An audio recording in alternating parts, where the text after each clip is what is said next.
So yun mga katutoys, no? Good morning, good morning. Welcome back to the Philippines where I belong. Wow.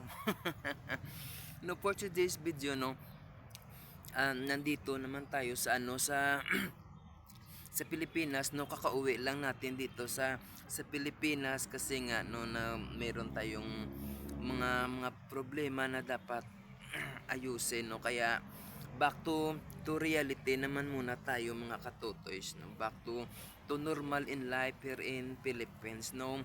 Papakita natin sa inyo kung ano yung buhay no nandito sa Pilipinas, no.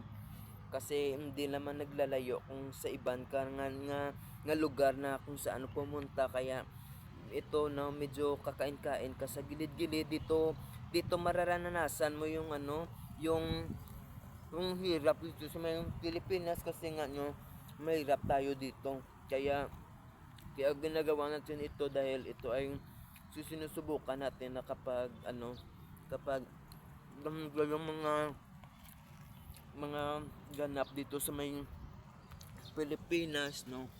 Kaya dito tamang tambay, tamang tamang pa-relax, tamang pahangin-hangin lang kung dito ka sa may Pilipinas, no. Kaya maaga-aga no, nagja-jogging tayo, no. Kasi dito makarelax ka sa Pilipinas kasi dito yung pamilya mo na makakasama mo. Kaya sa mga Pilipino dyan, no, sa mga taga diri sa may Iloilo, no, welcome back to Iloilo City, no. So lagaw-lagawon tanis ang syudad sang Iloilo City, no. Lagaw-lagawon tani ang bilog nga pungsod diri sa may Iloilo. Alright. Kaya so far, no, ganon pa rin yung Iloilo, no. Talagang maganda pa rin, no. Talagang tahimik pa rin, no, at saka malinis. Kaya nagre-relax muna tayo dito, no. At saka no, siyempre ganon pa rin, no. Mainit lang, no, kasi nga summer na, no. So